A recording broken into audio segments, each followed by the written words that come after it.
Dzina la Atate ndi la Mwana ndi la Mzimu Woyera. Amen. Ambuye tsekulani milomo yanga, ndipo ndidzatamanda dzina lanu. Ulemu ukhale kwa Atate ndi kwa Mwana ndi kwa Mzimu Woyera, monga panali poyamba, tsopano ndi masiku onse, ndi pa nthawi zosatha. Amen. Kuwala kwa ulemerero wa Atate kuchokera mkuwala kwa pa nthawi zosatha. Gwero la kuwala kopangidwa ndi kuwala, tsiku kuwalisa tsiku ndi tsiku. Mukunyezimira kwanu kosatha walani pa ife Khristu, dzuwa loona, kubweretsa moyo ku mzimu ndi thupi, kudzera mu mphamvu ya Mzimu Woyera. Atate a ulemerero wosasuluka, wodzaza mchaulere ndiponso mphamvu yopulumutsa, imvani mapemphero athu ndipo bwerani kudzatipulumutsa. Tisungeni kutali ndi njira za machimo, bandakucha ukuyandikira, bandakucha wotibweretsera zofuna zathu zonse. Mwana amene amakhala mwa Atate, Atate wolankhula liwu limodzi. Ulemu ukhale kwa Atate, ulemu ukhale kwa Mwana wake mmodzi yekha, ulemu tsopano ndi kwa mibado yonse, kwa Mzimu Nkhoswe. Chilimbi 1. Ndikukweza mtima wanga kwa inu Ambuye, ndipo mudzamva pemphero langa la mmawa. Imvani mawu anga inu chauta, mverani kusisima kwanga, imvani kulira kwanga, inu mfumu yanga ndi Mulungu wanga, popeza ndikupempha chithandizo kwa inu. Mmawa inu chauta mumamva mawu anga, mmawa ndimapemphera kwa inu ndikudikira kuti mundiyankhe. Inu sindinu Mulungu wokondwerera machimo, simufuna zoyipa pamaso panu. Anthu onyada sangathe kuonekera pamaso panu.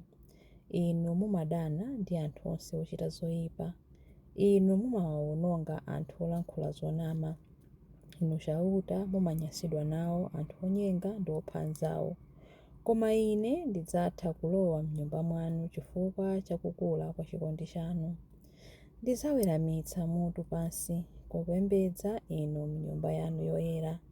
Inu chauta ndinu olungama, munditsogolere pakati pa adani ondizonda, mundikonzere njira yowongoka kuti ndidzeremo. Adani anga amalankhula mabodza okhaokha, mtima wawo umangofuna kuwononga. Mu mmero mwawo muli ngati manda apululu, ndipo lilime lawo limalankhula zonyenga. Koma onse othawira kwa inu akondwere, aziyimba ndi chimwemwe nthawi zonse. Inu muwatchinjirize kuti okukondani akondwere chifukwa cha chitetezo chanu. Inu chauta mumadalitsa munthu wochita chilungamo, kukoma mtima kwanu kuli ngati chishango chomuteteza. Ulemu ukhale kwa Atate ndi kwa Mwana ndi kwa Mzimu Woyera, monga panali poyamba, tsopano ndi masiku onse, ndi pa nthawi zosatha. Amen. Ndikukweza mtima wanga kwa inu Ambuye, ndipo mudzamva pemphero langa la mmawa. Chilimbi 2. Tiyamika dzina lanu la ulemerero, inu Ambuye Mulungu wathu. Mutamandike mpaka muyaya, inu chauta Mulungu wa Israeli kholo lathu. Inu Ambuye ndinu akulu, amphamvu, aulemerero, wopambana pa nkhondo ndiponso woposa pa ulemu, popeza zonse zakumwamba ndi zapansi pano nzanu. Ufumu ndinu nokha, inu chauta, ndipo wolamulira zonse ndinu. Chuma ndi ulemu zimachokera kwa inu, ndipo mumalamulira zonse chifukwa muli ndi mphamvu zonse. Inu nokha mutha kukweza munthu ndi kumpatsa mphamvu. Tsopano tikukuthokozani inu Mulungu wathu ndi kutamanda dzina lanu la ulemerero. Ulemu ukhale kwa Atate ndi kwa Mwana ndi kwa Mzimu Woyera, monga panali poyamba, tsopano ndi masiku onse, ndi pa nthawi zosatha. Amen. Tiyamika dzina lanu la ulemerero Ambuye Mulungu wathu. Chilimbi 3. Pembedzani Ambuye m'mabwalo awo oyera. Tamandani chauta inu okhala kumwamba, tamandani ulemerero wake ndi mphamvu zake. tamandani ulemerero wa dzina la chauta, mumpembedze mu ulemu wa ungwiro wake. Liwu la chauta likumveka pamwamba pa nyanja, Mulungu wa ulemerero wachita bingu. Liwu lake lamveka pa nyanja yayikulu. Liwu la chauta ndi la mphamvu, liwu la chauta ndi la ulamuliro. Liwu la chauta limathyola mikunguza. Chauta amathyoladi mikunguza ya ku Lebanoni, amagwedeza phiri la Lebanoni kuti lizivinavina ngati likonyani. Amavinitsa phiri la Siriyoni ngati mwana wa njati. Liwu la chauta likutulutsa malawi ya moto. Liwu la chauta likugwedeza chipululu. Chauta akugwedeza chipululu cha Kadesi. Liwu la chauta likuzunguza miwanga, likupulula masamba a mitengo yonse mdondo. Onse a mnyumba mwake akufuwula kuti ulemerero. Chauta amalamulira nyanja zonse, amakhala kwamuyaya pa mpando wake wachifumu. Chauta amapatsa anthu ake mphamvu, amawadalitsa anthu ndi mtendere. Ulemu ukhale kwa Atate ndi kwa Mwana ndi kwa Mzimu Woyera, monga panali poyamba, tsopano ndi masiku onse, ndi pa nthawi zosatha. Amen. Pembedzani Ambuye m'mabwalo awo oyera. Mawu a Mulungu, mawu akuchokera mu buku la 2 Atesalonika 3:10b mpaka 13.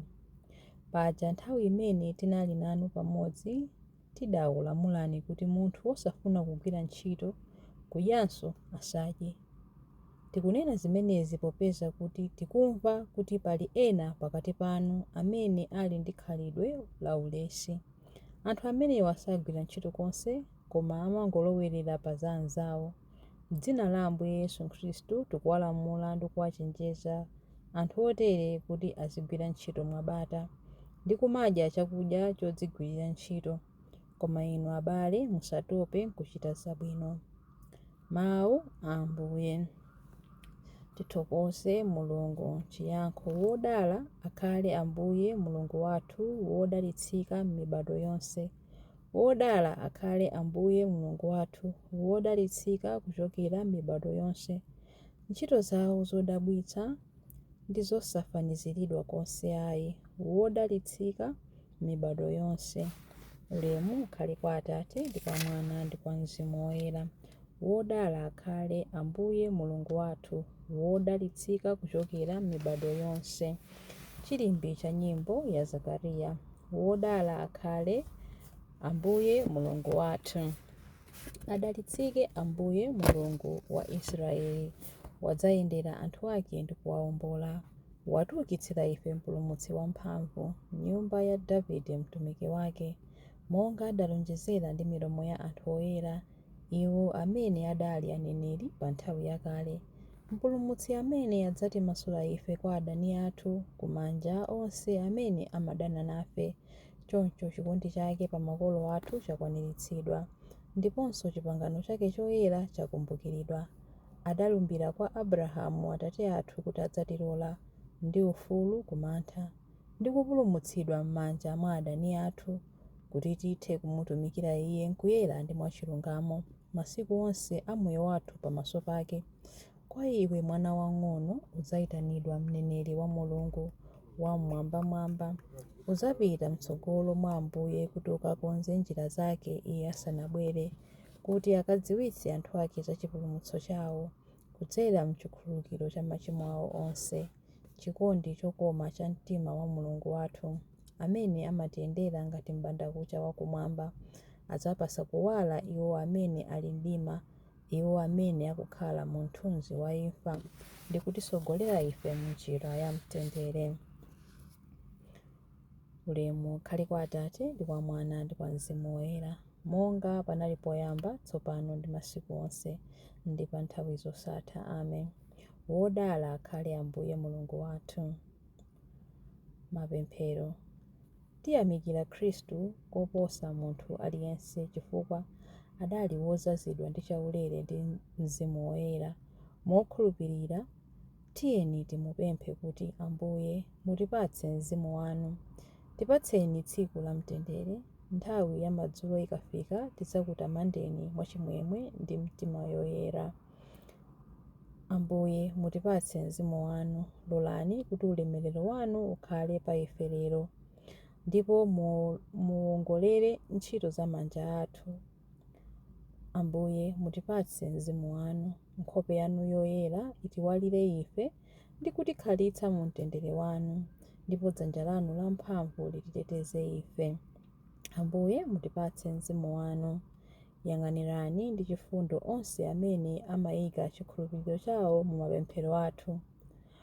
Muwadzaze ndi zaulere zonse zakuthupi ndi mzimu. Ambuye mutipatse mzimu wanu. Ambuye mutipatse mzimu wanu pamene tikupemphera kuti Atate athu muli kumwamba, dzina lanu liyeretsedwe, ufumu wanu udze, kufuna kwanu kuchitidwe monga kumwamba choncho pansi pano. Mutipatse ife lero chakudya chathu cha lero. Mutikhululukire ife zochimwa zathu, monga ifenso takhululukira adani athu. Musatisiye ife mchinyengo, koma mutipulumutse ife kwa zoyipa. Amen. Tipemphere. Atate, chilichonse chimene chidzachitika pa tsiku la lero chiziyamba ndi chilimbikitso chanu, kupitirizidwa ndi thandizo lanu la chipulumutso. Lolani kuti ntchito zanu nthawi zonse zizipeza gwero mwa inu, ndipo kudzera